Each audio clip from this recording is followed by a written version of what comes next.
I'm Addie. And we will be doing Deianeira and Hercules story. So just a little history background of the story. It goes a long way since even before, like even in Sue's time, but we're gonna skip right through that because it's a very long story. So we're gonna just focus on the beginning of how Deianeira came to marry Hercules. And originally Deianeira was set to marry somebody else, and long story short, his name was Omphales. No, not Omphales. Just kidding.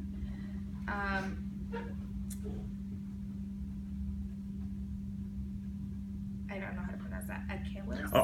Achilles. Okay, so Achilles and Hercules pretty much fought for her hand in marriage. At the end, Hercules ended up winning. That's how he ended up marrying Deianeira. So during the marriage, even before the marriage, Hercules was always very attracted to women. He was very unfaithful. His kind of character was he was always very violent, always killing people. And if we remember, Hercules, since he was very little, killed 2 snakes in his crib. So even since he was little, he was very strong-willed about everything, and that's just who he was as a person. And even when he grows up, you know, he achieves many things.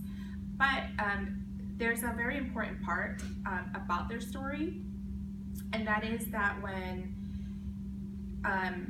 Hercules killed a person that caused them to get exiled out of their hometown, which was Caledon, him and Deianeira. So on their way out of exile, making their way out through the river, Aeneas, they meet with a centaur, Nessus, who helps out carry Deianeira from the river. He gets really attracted to her beauty, tries to rape her, and Hercules obviously kills him. And this was very important because he, when he dies, he gets killed by his arrow, by Hercules' arrow, and his arrow contains venom. And out of revenge, and he still, you know, has he's full of like anger, he goes up to Deianeira and tells her, you know, if you ever come to a situation where you need Hercules to stay by your side, or if you fear of losing him, you know, just drench his, you know, his belongings into the blood, and this will, you know, preserve your marriage and preserve him to stay with you. And what she did was that she held on to this blood. Little did she know that that blood was venomous. And later on in the story, when Hercules tries to marry off the king's daughter that he killed, Epos, right? She pretty much tries to contain him from marrying, you know, Epos, and she drenches, you know, his coat or his shirt with the blood, which causes him to die. So ultimately, excuse me, thinking that she's doing a good thing by getting Hercules to stay in love with her, but it was a lie. Yeah. No, and that's pretty much like where the whole, you know, the story, you know, starts off on. So now that you guys have that background, we're going to go into our questions. So the first one is, does Ovid retell the myths accurately according to your reconstructive narrative, or does he distort? So he does preserve the original myths that we have. I feel like he didn't really elaborate much on the stories themselves, but where he did change a little bit was in the fact that, as said before, he gave voices to these women that didn't have it before. So we were able to kind of like hear their side of the story. So in a way, he kind of created almost a new character, and he brought them to life, something that other writers and other stories and other works we've never heard. We heard bits and pieces of them, but we really didn't get to know how they truly felt inside. So I felt like that was something that he tweaked that was different from other stories. And does he appear genuinely sympathetic, especially to the woman's point of view at all times? Is he a feminist writer? Does Ovid ever mock or satirize these women? Are the women justified in ending in their respective predicaments in the first place? So Ovid, I feel like in this specific story, he was, we felt like he was sympathetic, and we both agreed on this, to this story, to Deianeira, because since the beginning, she didn't have a choice as to marry him. She just kind of like, you know, married him, as was the story back then for women.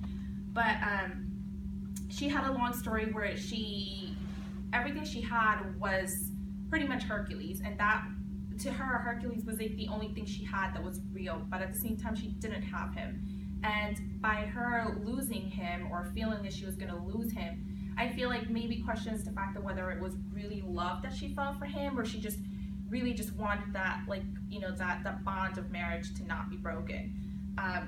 But I feel like Ovid was very sympathetic to her, and, you know, in this matter for the rest of the stories as well. And I think too, in this story, I didn't view him as mocking her at all. I thought he was more trying to, you know, explain why she had gone through all these troubles for a man who was always very promiscuous and having affairs. So I don't think he was making fun of her at that point. No. And even for the next question too, when it says if it's justified, she, I feel like, was a victim in the story in a way. I feel like she didn't know that the blood was venomous. She didn't know that the outcome was going to be that she was going to kill him, because that's not what she really wanted. So even in the beginning, if we go back and looking at the story, she was always the victim. There was nowhere she could have prevented marrying him or just being involved in the story. It just kind of got passed down to her. So that was my take on it. And the last question, a long tradition existed then, as now, of love poetry, and Ovid is one of its chief Roman exponents. Do these letters resemble typical love letters or letters of rejection, as the case may be, or is Ovid experimenting with or tweaking the tradition? So I kind of think that he is kind of tweaking the tradition, because he's giving a voice to this woman who has had a husband who's been unfaithful, and that she really loves him still. So what would you think about that? Do you feel as though, are they typical love letters? To me, a typical love letter is, I love you, I miss you. This wasn't typical with my opinion of the love letter, but I would say they were somewhat typical, but in the way that, like, these women in a lot of their love letters were very suicidal. So they were very to the extreme. Your typical love letters are, you know, genuine from the heart, and a lot of these women have ulterior motives. I feel like sometimes it wasn't always about love. It was about something else, and it didn't really truly embrace the love factor. So I feel like they were not always 100% genuine letters, and therefore I feel like they were not always your typical love letters. Because in the end, she you know, insinuates, or I don't know if she actually does commit suicide, but it seemed to me like more of a suicide letter at the end, where she had felt so bad that she actually was the reason her husband is dead, because of the poison shirt. So like, it was like a suicide letter to me, if you said any, you know, I didn't look at it as a love letter, but. That is all we have for you today. Let's see if anything else to add.